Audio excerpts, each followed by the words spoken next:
Hey everyone, this is Emmy After Dark, and I have Gelth with us today. And today's topic is Star Children. Um, some of the articles that I found, and I think that Gelth found, are going to be very close to being similar, just because we didn't, well, just there wasn't a lot of, I don't know, variety of information out there. Um, Gelth, what did you think on your?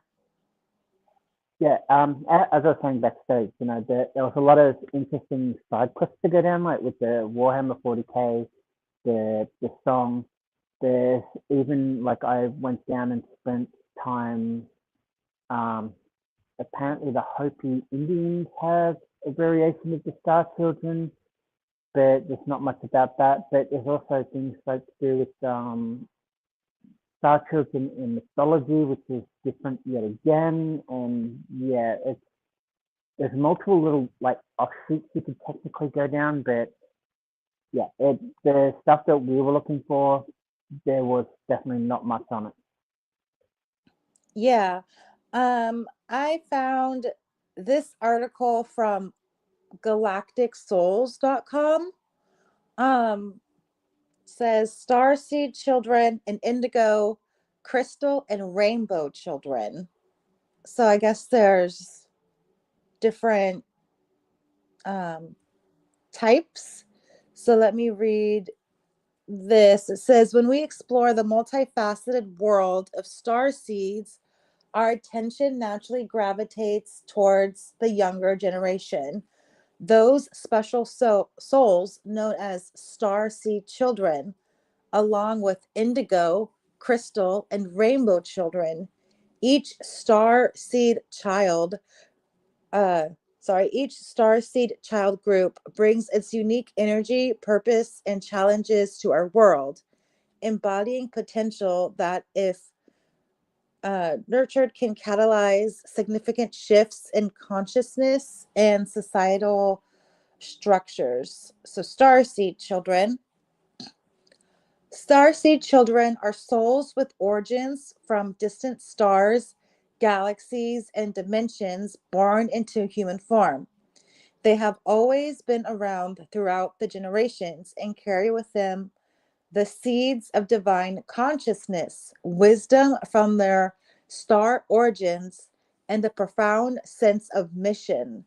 These children often show an early interest in the cosmos, a deep empathy for all living beings, and a mature understanding of spiritual concepts. Their present on their presence on earth is a bridge between the physical and the celestial, bringing new perspectives and energies to support the planet's evolution. Okay, indigo children are named after their auroric color, which is predominantly indigo, a color associated with the third eye chakra, intuition, and perception. Born mainly between the 1970s and 1990s, these individuals are characterized by their strong will, creativity, and inner knowing. They often question authority and traditional systems, pushing for reforms and changes that reflect higher truths and values. Indigos are here to dismantle outdated structures, making way for new um, paradigms of living. And then there's crystal children. Following the indigos, crystal children began to incarnate around the year 2000. They are characterized by their peaceful demeanor, deep spiritual connections, and optic psychic abilities. Their aura is opescent, reflecting the multifaceted nature of their energy and purpose. Crystal star seeds possess a natural ability to connect with others on an energetic level, promoting healing, love, and harmony. They serve as mirrors reflecting the true essence and potential of those around them. And then rainbow children The rainbow children are the newest generation, born with a multitude of colors in their aura, signifying their integration of all aspects of the divine spectrum. These children are believed to be unaffected by karma, allowing them to fully embody unconditional love and joy. They bring with them the energy of healing and the ability to inspire significant transformation simply through their presence and essence. I like that.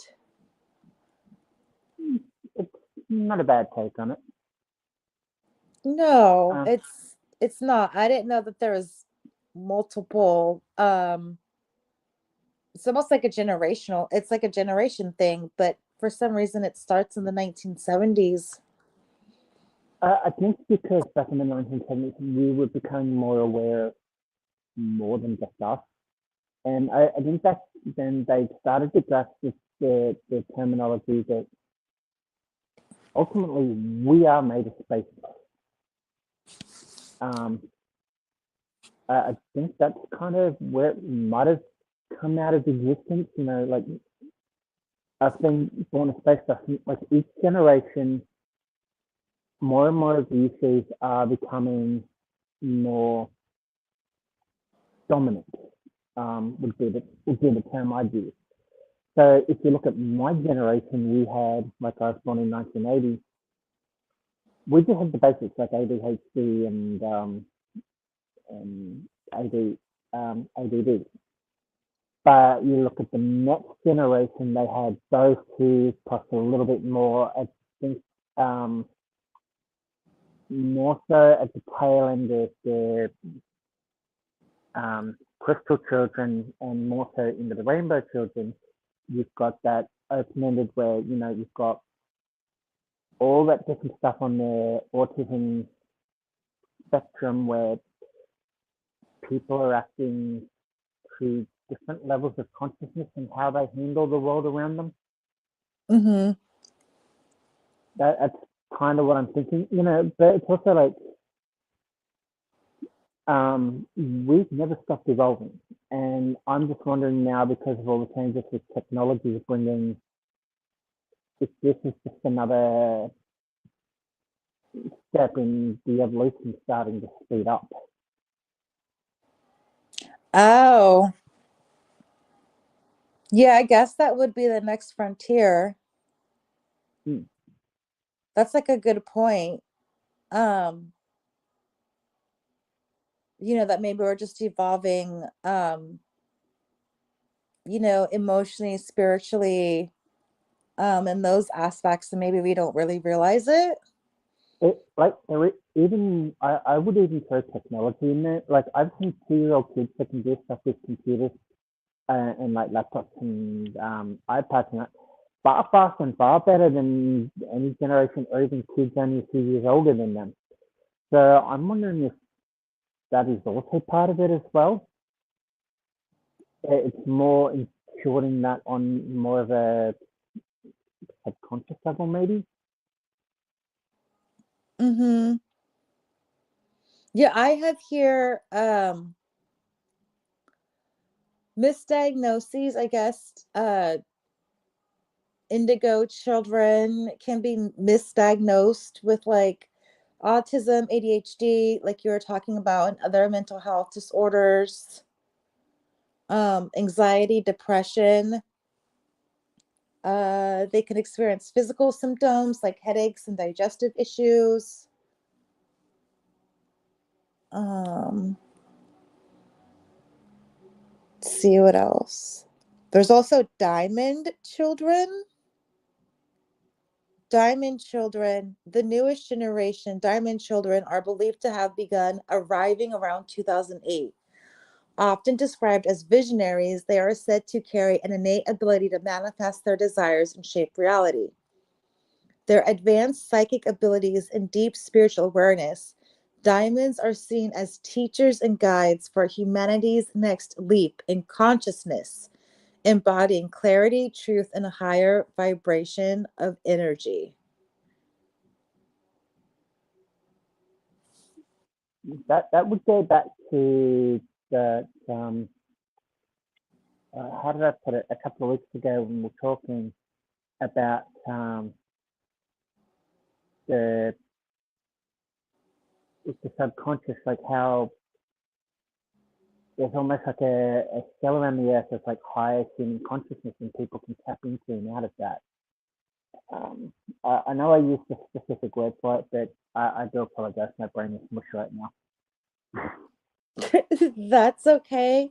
So, do you think that we're all collectively on some plane connected? Like maybe Well, spiritually? Like, yeah, well, not just spiritually too. Like we are connected because we're all humans. There's that one base level of that, but then I'd say there's also that it's definitely a spiritual thing because but as much as people who want to go around and say they're agnostic, there's still some spiritual element in all of that. Um, yeah, it's interesting. Like I didn't see anything about the diamond children when I was running around by looking at all the stuff. Um, it does say with the rainbow children in particular, it's not referring to um, the LBT community as a whole. mhm. Um, it's actually something slightly different. It's also saying that rainbow babies are not um, they're not the babies that are born after miscarriages or stillbirth or something like that. There is a term for that, but like I did read one article that says some people call those babies rainbow babies, but that's not what they're aiming for with that essence. Yeah, what you're saying is not all babies are rainbow babies. That would be correct. Like there are certain things like um, I think especially with the virus and miscarriage thing and stillbirthing is as tragic as that is, like they shouldn't be fostering like that sort of hope onto the new baby. Like I know I personally know of a friend that had like 7 miscarriages in a row before she's now had her kid, and whilst just having that child is a miracle, like we don't see that as a rainbow baby, for example. We see that as a blessing. Um, yeah, Yeah, true. Because what rainbow babies are babies that are born after um loss, and then this is saying that this is a baby from it just how do I say this? Like mixed, I don't know, sometimes somehow it seems like it's mixed with uh, out of this world DNA maybe. Like yeah. mixed I, between human and maybe extraterrestrial or another spiritual component. I think what you'll find is what they're trying to get at is, to put it simply, the soul of the baby that's gone previously, like the miscarried baby, is the soul that's now taken over the new baby. That's what I think what you're trying to get at. That's about as tactful as I could put it. And like, don't get me wrong, I know there are when we were talking about a thing a couple of weeks ago, um, there are kids born with the knowledge of previous lives. I Mm-hmm. don't think a rainbow baby in that term would be 100% accurate. I really wish they had like a different name for it. It would be synesthesia. Um, Yes, you're right. I did find the Google explanation for this. So the concept of the star children and the indigos It was introduced by Nancy Ann Tapp in the 70s and developed further by authors Lee Carroll and Jane Tober in the 1990s. The term refers to the color of the supposed aura. Like I know people can see the aura, which is the color which surrounds the human body, and I know people can shift the auras depending on moods and stuff like that, but I know most people generally have one overarching color.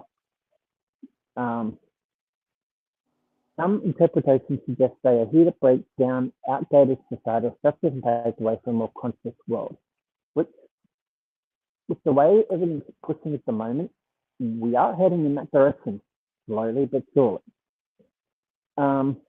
Critics in some perspectives argue that the concept can be dangerous by discouraging children from receiving necessary medical or psychological care for ADHD or autism, instead of labeling them as having special abilities. Other viewpoints see it as a way to honor and nurture the unique strengths of highly sensitive children. Now, having been diagnosed with ADHD at 12 and everything, like, and I know there's probably more elements to all of that than what else is initially diagnosed with. I do believe that medication does help for most people, but I also believe there should be a realm where that is allowed to have free reign too. There has to be a line that you can draw. Like, for example, like I would take the what was it, dexamphetamine to help slow my brain down at school, so I was less likely to explode and like keep all that anger in when people, you know, cause issues. And because of my hearing loss and all that, which would make things even worse, you know, to explode and go off all the time, it would actually slow myself down to the point where I could try and think of a better solution out of it. Like 9 times out of 10, I will admit I laughed out because school is freaking hell. And most school kids are genuine assholes if they can get away with it. You know, like even now, like I'm not really medicated for the ADHD, and like don't get me wrong, I still struggle, but I'm more free to let my brain off the hook and go where it needs to go and come back to reality. I've got a better grip on it now, if that makes sense. Mm-hmm. Yeah, I've heard that if you have like psychic abilities or maybe like a sixth sense or something along those lines, and you're on medications, that it can kind of mask it and decrease it. um I have a nephew that has ADHD, and my sister keeps on commenting how she feels like they've lost a part of him. Like some, I don't know how she describes it or how to say it, but like, I would put it down as a spark behind the eyes. The medication dims you to the point where your brain is not really functioning at all. It's functioning on the bare minimum it needs to get through the day. Like if you were heavily dosed, that is why I would say she's missing a part of her son, because part of him is being artificially suppressed. yeah, yeah. She says she feels like they lost a part of him since him being medicated. So it's just kind of interesting how some people say that, the medication or whatever will mask that or kind of like dampen your abilities. Um, says the idea of indigo children has fascinated and inspired spiritual seekers for decades. Whether understood as old souls with a cosmic mission or as sensitive, gifted individuals navigating a complex modern world, they embody humanity's potential for profound transformation. Um, it just sounds like they're here to, like, you know, help us in some way or help humanity. I'd say probably try to help humanity more. Um,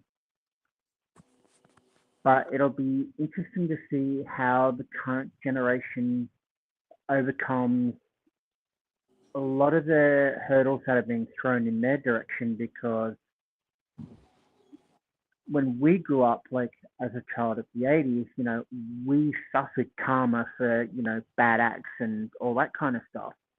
And then, like, even to the next generation down, yeah, they still copped it a little bit, but now you can't even do that. Like, so I'm wondering how much, because they're not being told no, they're not being told anything, their brains are free to go in whatever direction they want without limit.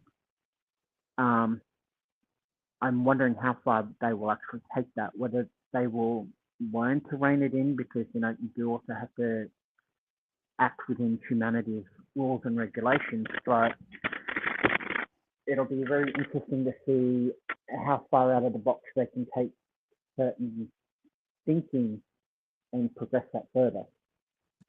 Yeah. Oh, and I do apologize if I'm sounding muffled. I've got a new set of headphones because my other set of headphones died on my way home, and for some odd reason the headphone actually got ripped out of my ear, so the whole thing got destroyed. No, no. Yeah, I think you sound a little bit better now. Um, Yeah, I fit the headphones forward, so I'm actually laying here with the mic potentially in front of my mouth instead of like on my neck. yeah, sounds a lot better. Um, do you think that we need an outside force to kind of like maybe reset the course of humanity? If that makes sense. I It would be interesting from, like, just because the planet has gone through that many resets in the past. Regardless, like, I would love to know how far advanced the civilization before the Clovis people got before they all disappeared, or the people that built pyramids, like how advanced they got to before they disappeared. Um, it'd be very interesting to see what would happen if that would happen to us, like how far we could progress. Um, I'm wondering if they progressed to a certain limit and that's as far as they went, and then they had the reset, and then basically because we had the reset, um, we were allowed to explore further down that line of the mentality side and all that kind of stuff to get bigger brains to be able to, like, work with the technology and that kind of stuff. That's an interesting theory. Like we're just like that kind of like the idea of reincarnation. We keep trying until we get it right. Yeah, I believe that there are some people out there that are definitely reincarnated or born with the knowledge of the people that have come before. But I think kind of like Assassin's Creed does touch on that, like with the Animus Project, like what is locked inside our DNA from the people that came before us. If we could find a way to tap that, how much further could we advance? I I don't know. I think right now, as far as like civilization and humanity, I think the concept that we need to focus on more than technology and innovation and AI is maybe the basics of how to treat each other. I think we need a lot of help in that aspect. Well, Um, yeah, but the problem with that is kids are born with the innate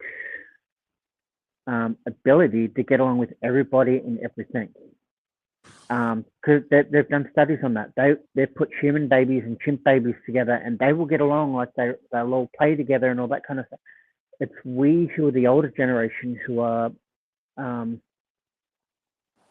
limiting or changing the way they think to the point where it's like, no, that is bad. You can't hang around that person because they're black, they're white, they're Asian, they're whatever, that kind of thing, which is a really stupid mentality. Like when you really think about it, it's like, yeah, okay, we should all just get along. We should stop fighting. But the problem is, if we're not fighting with each other, we're not really advancing either. Because if you look at all the technology we have, that all comes from us beating the crap out of each other. Everything. It's all come from war, essentially. True.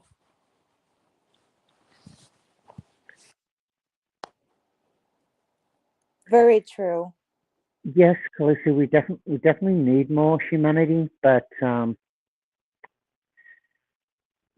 it would be nice to be able to do it without having to go through war first and go through like periods of like where you have, what did I say, the Japanese group, the 731 and all that, where they experiment on humans to figure out how,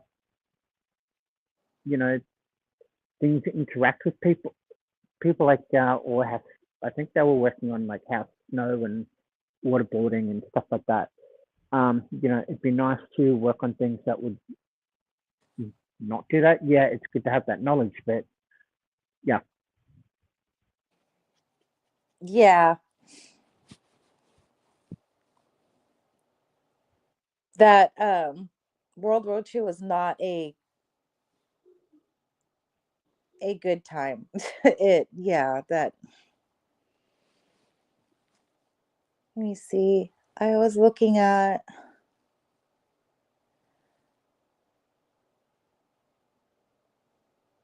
Okay. So I do have some signs and traits of indigo children and all that.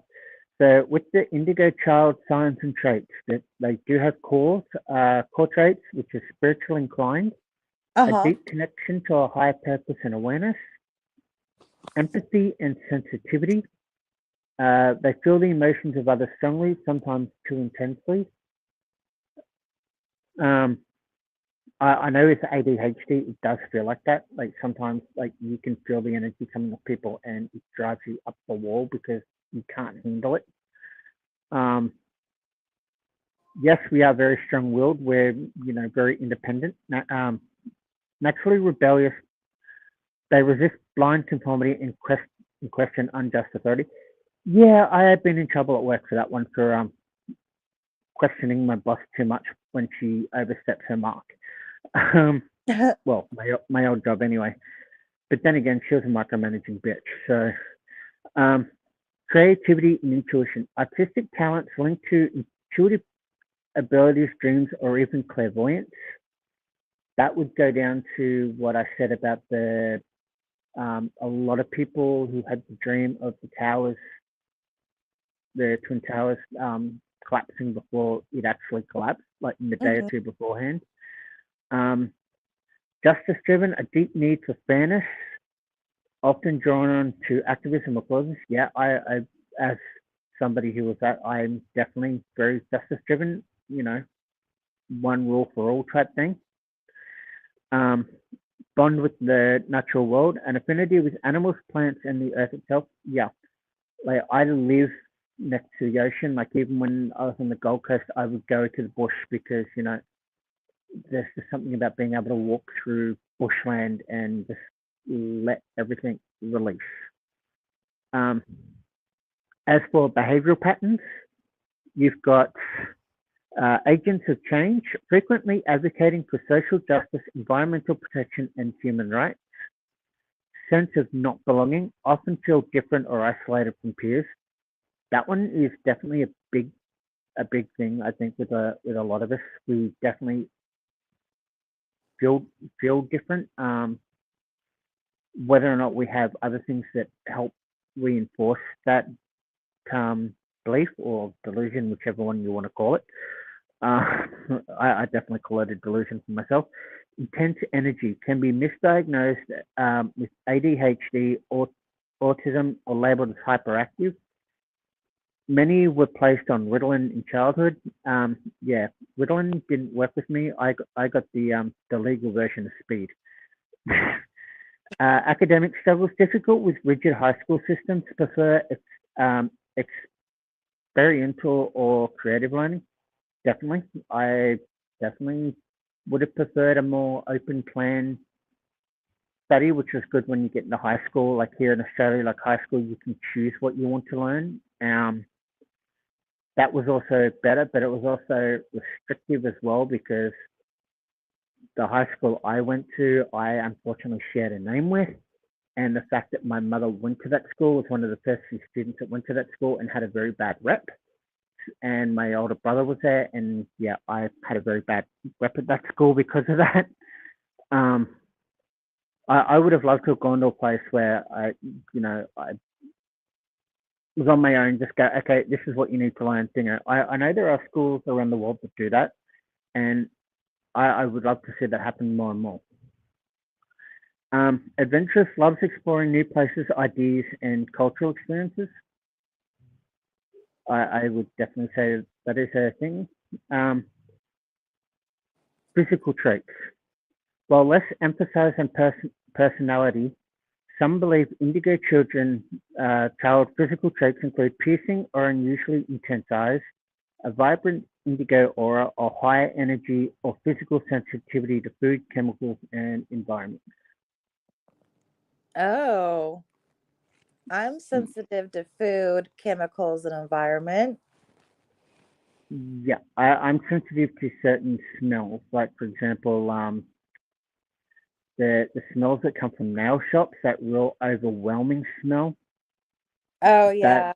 that yeah, for some reason, my body links that to anesthetic, and my body starts to shut down if I smell it too long. Oh, Um, it's only because I've had somewhere in the vicinity of 300 operations. That's why my body is so used to it. Um, Spiritual teachers. So the types of indigo children are spiritual teachers often describe four main types of indigo children, each with its own strength. Uh, humanists, compassionate healers drawn to health, education, or social service. Artists, creative innovators who express truth and inspire transformationists. Conceptualists, analytical and system focused, seeking to rebuild outdated structures.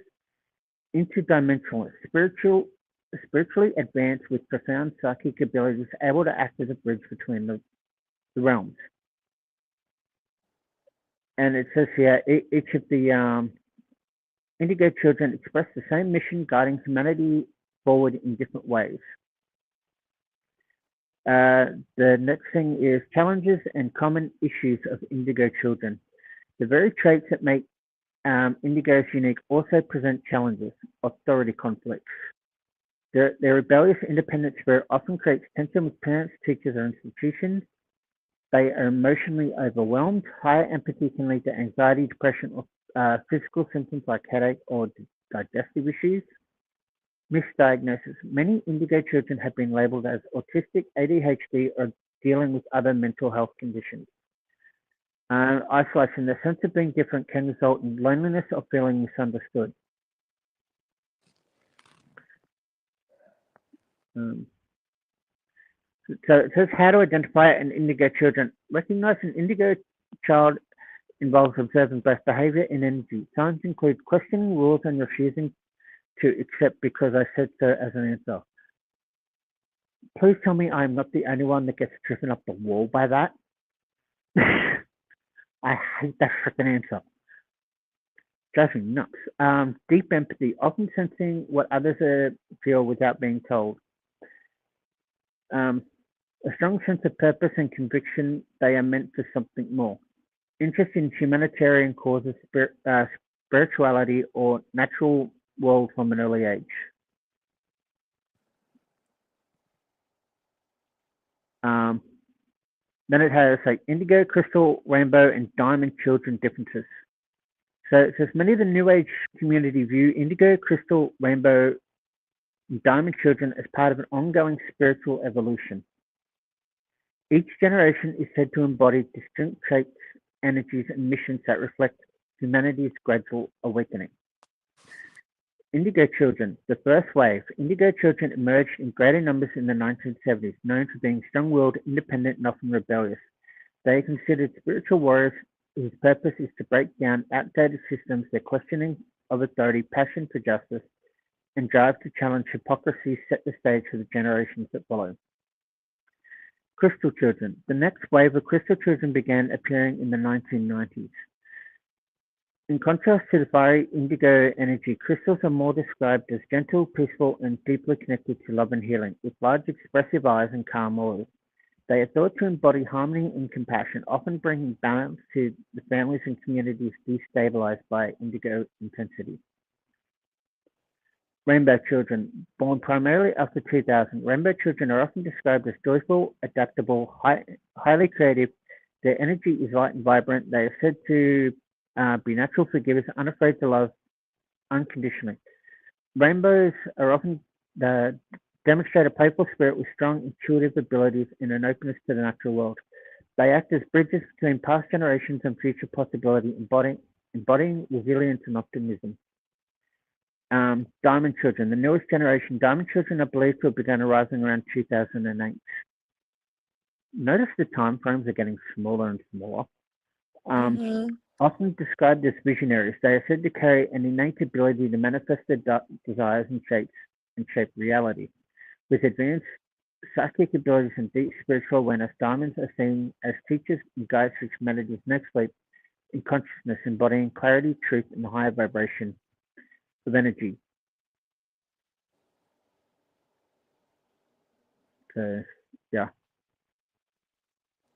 I wonder what's going to be after the diamond children.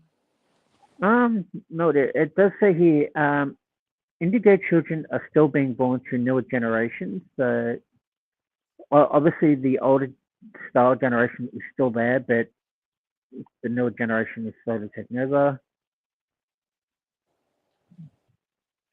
As you said, often linked with the third eye. And then, yeah. That was the Gaia.com article that I just read. That's a pretty good article. I found that one of the first articles I found. I mean, there's like not a lot on star children. It's definitely an interesting concept. Yeah, it definitely is, but I think that you'd be better probably getting that astrology Janessa person on board to speak about that more. I think she would know a lot more. Oh yeah, she'd be really good to talk to. Speaking of stars and astrology, there's another YouTube creator. His name is Stefan Burns. He does the geophysicist thing on YouTube and talks about space weather and all that other stuff. He had something interesting to say. I guess he was studying the price of some sort of commodity and he wanted to know if it was going to go up in price. And so he looked at a star chart and he noticed a pattern that was coming up. And so he took the opportunity to invest in this commodity based on the star chart. And he was looked like he was seemingly successful or his prediction was coming to fruition, utilizing star charts and things like that. So that's also an interesting concept. I'm not even going to lie. After I heard that you can look at star charts and kind of like, utilize that, I was like, well, when is Bitcoin gonna like jump, or like, when is crypto coin gonna jump? I want to see that pattern. Maybe I should go and study that pattern to see, if there's any hope for me in the stock market or crypto market. No idea. But for me, it would just be buy whatever my dad doesn't, because yeah, my dad fails at that. I just remembered another good person to probably talk about that kind of thing, the Star Children thing, would be Ashley Brown Eve. Oh yeah. Mm-hmm. So I'm sure she'd be willing to jump on and talk about that kind of stuff. Yeah, she's another good one. I forgot about her. That's like her original content too, right? Was astrology. I'm honestly not sure with what her original content was. Oh, okay. Yeah, it's interesting. Yeah, obviously, I think if Ashley Brown Eve would do that, she would put so much money into rescuing a lot more horses and animals than Charity does. Yeah. Yeah, both of them talk about astrology, yeah.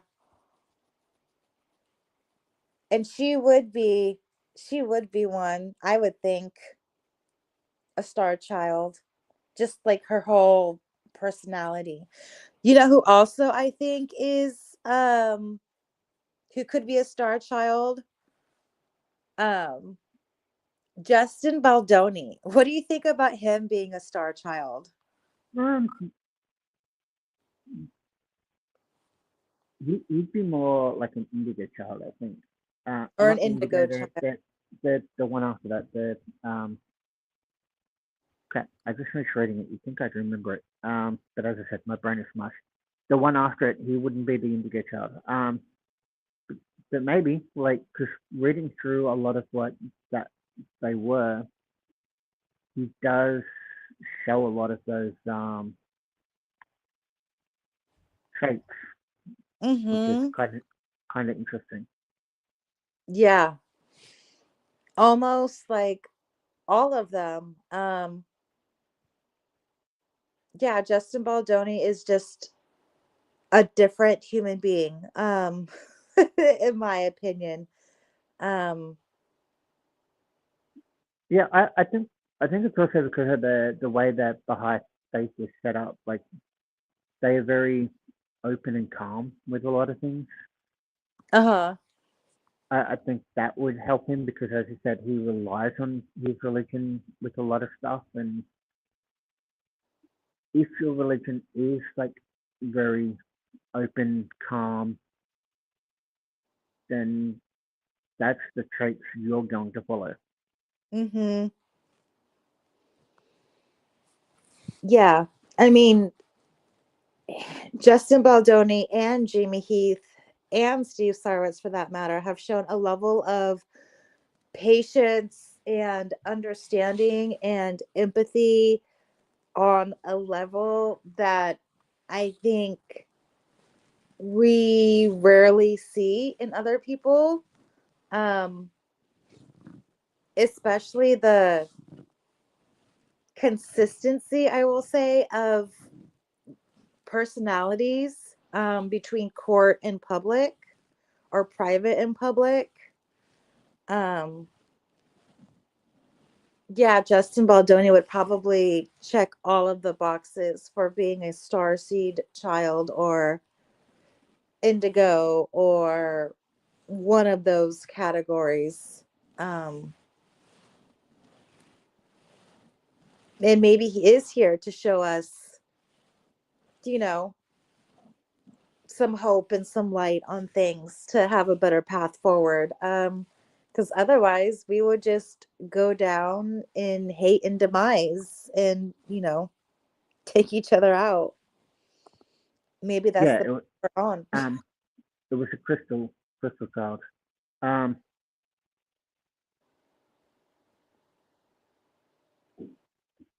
yeah, and like I from what I've read about the Baha'i faith, it's not a like full religion. It's more like a spirituality thing.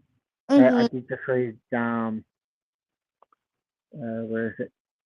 You're drawn towards uh spirituality over religion.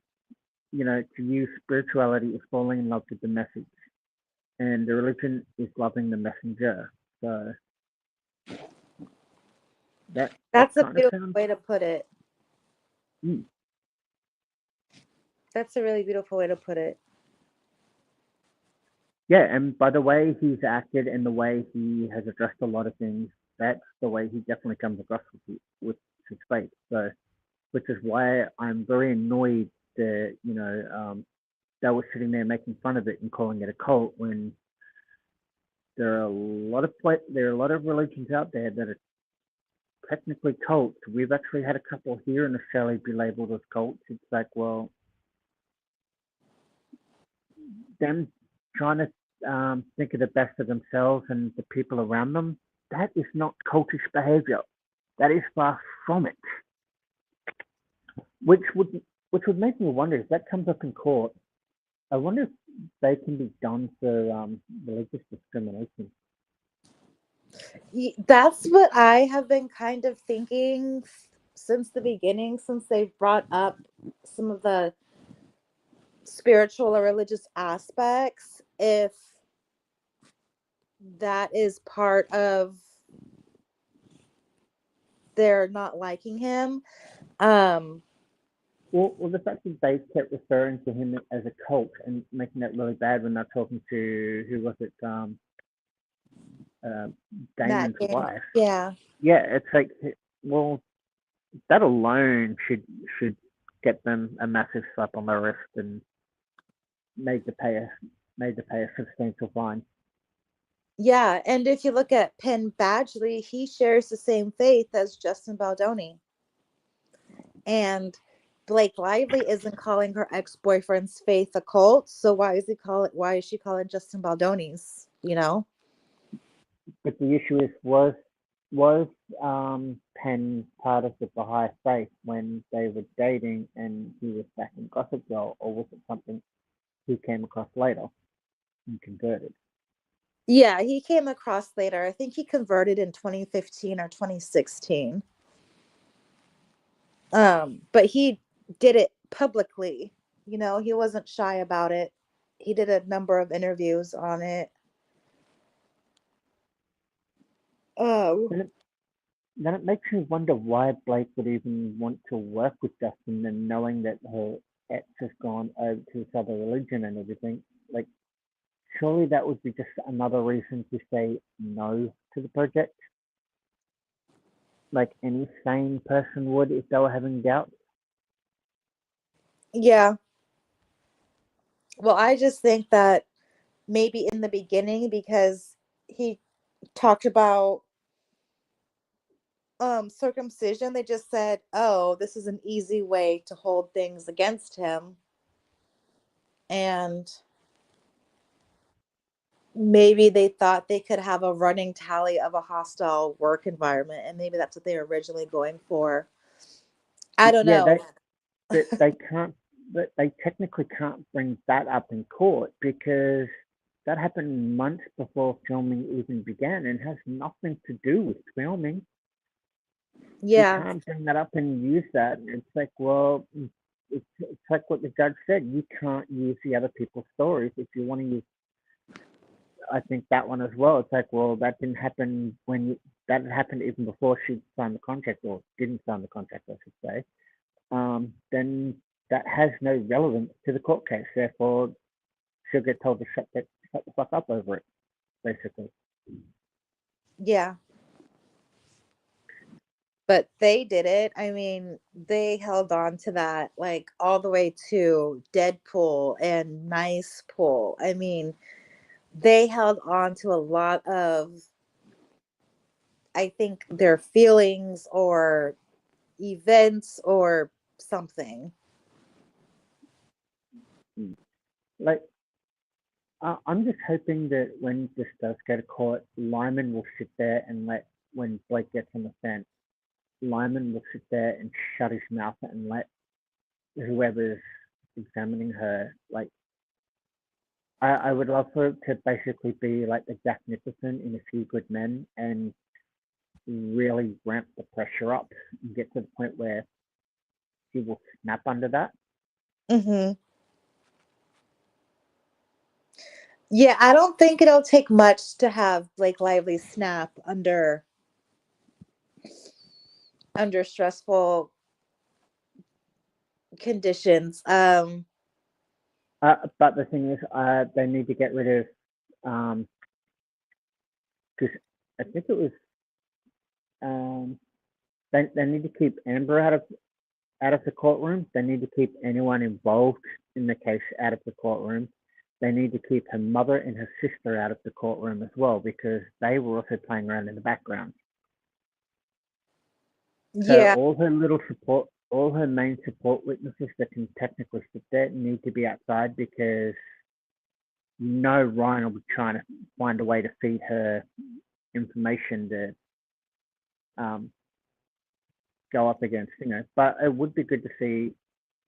A part of me doesn't want Ryan there because that'll just create so much havoc. But part of me wants Ryan to be there because if Brian Friedman, for example, goes after Blake on the stand, Ryan's going to lose his shit and go after Brian, which should be very interesting for everyone involved. true. Yeah, I think Ryan Reynolds would be easier to set off and would create more fireworks and create more of a liability. Oh, sorry, Yep. the dog just fell on my phone. Um, yeah, and then I would really think it's a I can like I know that we've said this before on this show, but it feels like Blake versus Justin is like a spiritual higher power modern battle. It's the modern day. It's Uh, not quite David and Goliath, but it's starting to get there. yeah, it is. And the more that they bring up the spirituality part, I think the more that gets a little bit bigger. Um, yeah, I mean, the spiritual and religious part just shows just an even uglier side of Blake and Ryan Reynolds, in my opinion. Here's a thought that just popped in my head. If Ryan is in the court case and goes off at whoever questions Blake and tries to interfere, would that not just prove Justin's original case that got dismissed as Ryan interfering and being a malicious bastard? Would that not mean Judge Lyman should technically overturn that appeal decision and just go, you wanted out of the case, now you're back into it because you just can't keep your mouth shut. Yeah, I don't know. We'll have to find that out, I think, later, and see what happens. I don't know if it seems like Wayfair parties are really tired, and so I don't know if they'll continue legal matters past this point. Um, I think it'll come down to how what happens if everything gets tossed out and Blake and Ryan are forced to apologize, pay all their lawyers' fees, and pay a substantial freaking thing, and maybe Sony will be forced to release Baldona's cut. It'll be interesting, but like the fact that they've got them on racketeering, the religious discrimination, all that other stuff, they've got backups upon backups ready to go. They really need to. yeah, it'll just be yeah. We'll just have to see. What is it? When is the trial? May? yeah, something like that. But I think with Wayfarer, they're probably not as tired as what Ezra and Gottlieb and all the rest are doing. Because if you look at the way Wayfarer's been responding, they've been responding very quietly, very carefully, and not going as much as Blake is. Like 90% of the stuff that's on the docket is Blake, not not Wayfarer. Yeah. So it'll be very interesting. I think they're just holding back, basically, you know, they're waiting for the time to wait and ready Hmm. and to be ready to go, which will be which I just hope the people that are in the court, um, like whether it's Clark or whoever, like Katie Ince or whoever else is there or going to be there, it'll be very interesting to see their take on it afterwards. Yeah. That it's definitely the closest to a spiritual battle that we'll see. Um, Hmm. other than the apocalypse, I think. Oh no, my Uh, computer froze. oh no, I think you'll find um, Gottlieb, Ezra, and that other person will do a lot of showboating. Like I'm honestly surprised at that thin lawyer person they've got. Why hasn't why hasn't Wayfair gone after her like freaking Manat went after Brian for speaking to the media? I'm just wondering what they're holding back on for them not to turn around and go, well, we want sanctions on that. Oh, there's probably a lot. I mean, like, we'll have to, yeah, I think either we'll see stuff after everything, after this case ends, because there's still the Jones Works case. So maybe they're saving everything for the Jones Works case, Oh you yeah, know? James Works is where they'll go after that whole James James James thing. I know they'll try and bring it up in this one to hit like here, but then they'll go after James on that side and see and try and drag Blake in that way as well. Casey, Blake doesn't have the brains to be a lizard person. Oh, what's that? You're kind of muffled. It's Khaleesi said Blake is also a lizard person, but Blake doesn't have the brains to be one of the one of the. I saw that comment. I was like, yeah, she might be. They might all be. Maybe the whole team is lizard people. I reckon that whole law thing is fucked. But anyway, So that's another thing that we need to explore is lizard people. That's a big topic. yeah. As long as we can show the thumbnail's got to be Patton Oswald in the Weird Al video where it's taking the mask off. Yeah, Just for shits and giggles. yeah, that'll be an interesting thumbnail. Um, yeah, Because you could tell that Weird Al was having a lot of fun with that parody. yeah, he did. Um, well, I don't have really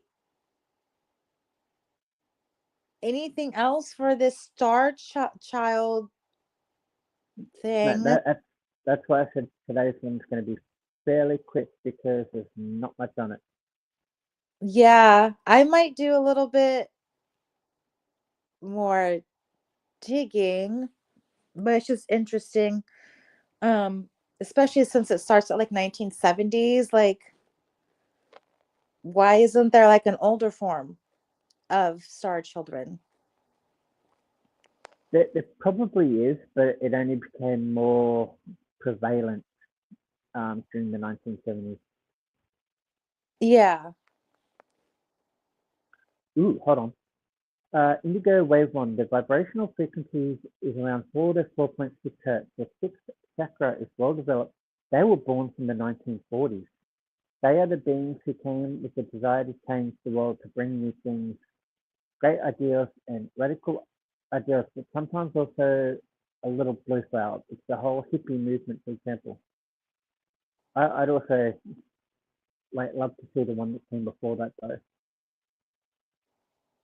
Um, the Indigo Wave one has developed a sixth chapter, but generally a little grounding because society was not all ready to welcome them as they were. It's the energy of the person who discovers this world from a new angle and marvels at it.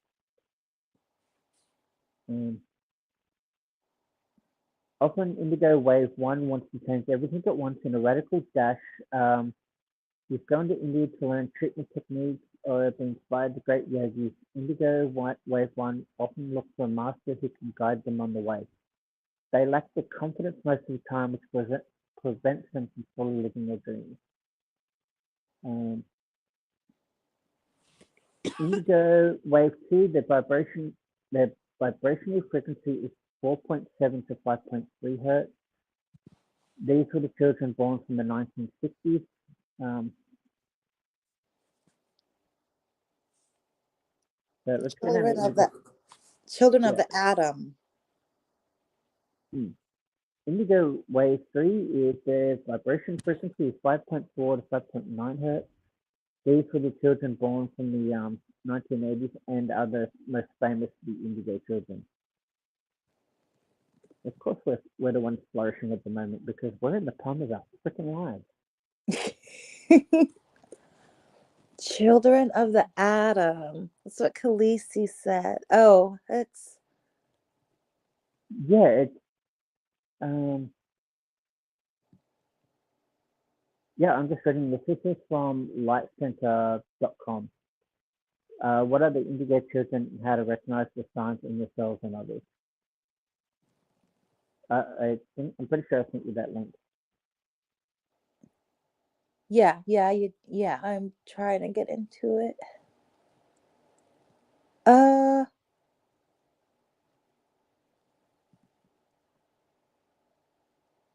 The crystal that it says to use, the lapis lazuli crystal, I actually had one of those.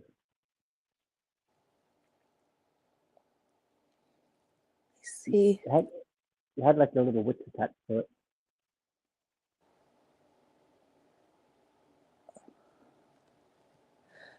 Oh, this I'm just sorry. I got sidetracked by reading about this author. What is it's spelled Akashic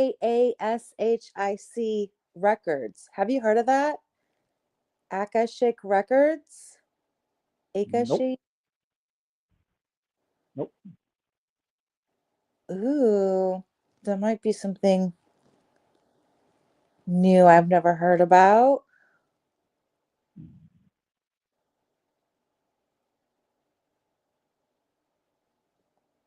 Yeah.